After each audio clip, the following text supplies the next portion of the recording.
Welcome to The Locker Room. I'm your host, Will Kronsberg, joined today by Connor Fisher, and we're going to talk NFL offseason moves. And when you talk NFL offseason in 2021, you have to start with the Houston Texans.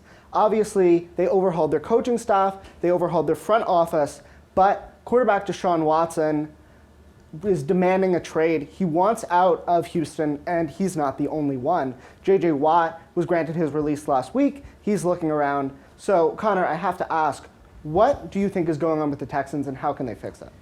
Complete organizational dysfunction from the top to the bottom. I mean, realistically speaking, I don't think the Texans are winning a lot of games next year just because of the fact that they've got nothing. They just lost one of the greatest players in the history of the NFL in J.J. Watt.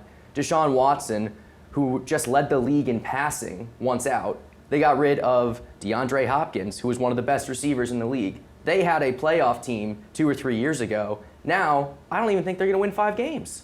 Well, absolutely. As I mentioned, they fired their head coach, Bill O'Brien, replaced him in the interim with Romeo Crennel, and then they went with David Culley in the offseason. He's a veteran assistant, a guy who's been with the Ravens, the Chiefs, a plethora of other teams, but he's not a proven offensive guru, definitely not a defensive guy. He's more of a sort of a game manager type of coach.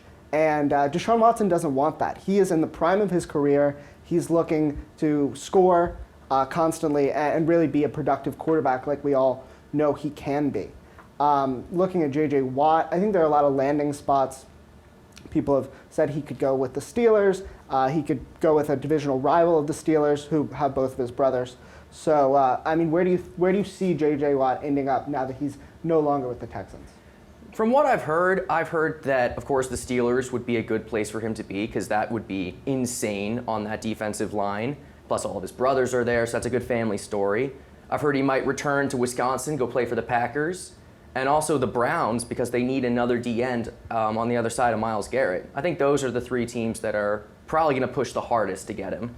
I think those are all great options. I mean, we talk about J.J. Watt being a multiple-time Defensive Player of the Year, and maybe he doesn't have that same impact the past 2 or 3 years, but all of those teams could be a legitimate Super Bowl contender if you put J.J. Watt on that line. The Steelers with T.J. Watt in the linebacking core, Cam Hayward on the line. The Packers came so close to the Super Bowl this year, and the Browns as well. So any of those could be legitimate Super Bowl contenders if you add J.J. Watt. Now, I want to shift to the Philadelphia Eagles in a similar kind of problematic area. They, too, replaced their head coach, Doug Peterson. They traded their quarterback, Carson Wentz, who led them to a Super Bowl, or he was injured, but he led them to a really good season where they ended up winning a Super Bowl. Just a few years ago, they released longtime receiver, star of the franchise for the past decade, on and off, Deshaun Jackson, as well as Alshon Jeffrey, a USC alum. So I asked the same question. What can the Eagles do to fix their issues, and where are they going right now? You know, this is a tough subject for me to talk about as a diehard Philadelphia Eagles fan. I really don't know what they can do. Right now, they lost Carson Wentz. That was obviously going to happen. I'm not the biggest fan of it because I've always been a Carson Wentz fan. But this is about turning over a new leaf, going younger and cheaper. The Eagles had almost $50 million over the cap, and that was before trading Carson Wentz, which just incurred the largest dead cap hit, in NFL history. Almost $34 million in exchange for a 3rd-round pick and a conditional 2nd that might turn into a 1st if Carson Wentz plays more than 3/4 of the snaps. Right, and you just mentioned it. They traded him to the Colts after hiring Colts offensive coordinator Nick Sirianni as their new head coach. So the Colts head coach, Frank Wright, we know he was an assistant on that Super Bowl winning Eagles team, helped Carson Wentz have his best season of his career, but then they trade him back to the Colts after bringing in a Colts staffer to be their head coach. So it's all kinds of messed up mixing between the Colts and the Eagles. You mentioned Carson Wentz's cap hit. I want to talk about another big cap hit, which is Dak Prescott. We know that he's technically a free agent. The Cowboys desperately want him because he is most of their offense with Ezekiel Elliott. But if they were to throw the franchise tag on him, it would be $37.7 million, the 3rd largest cap hit ever for a quarterback. Where Can the Cowboys and Dak Prescott get to a long-term deal, or are we just going to see him get bigger and bigger franchise tags every year? I think it's beneficial for both parties to sit down and get a long-term deal done. I mean, there are guys in this league, quarterbacks, making that much money per year. So the cap hit doesn't really matter for the Cowboys. They should not worry about that. They've got a potential generational offensive talent in Dak Prescott. Before he got hurt, the Cowboys looked like the best team in the NFC. So they need to lock him down long-term, 4, 5, 6-year contracts, because those are coming back into rage in the NFL.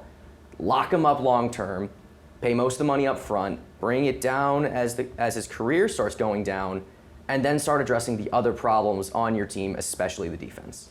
I read something crazy the other day where if they franchise tag Dak 2 more times, the contract value that they'll be paying over 2 years is what he asked for over 4 years just a year ago. So definitely not a fiscally responsible move for the Cowboys.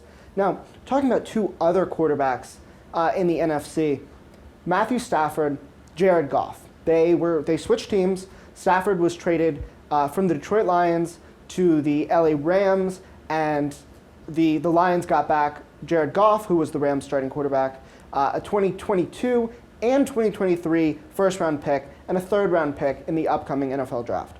So was that too much of a price for the Rams to pay, trading their own starting quarterback, who got them to a Super Bowl, something Matthew Stafford has never done, a pair of first-round picks, a third-round pick, just to get one quarterback?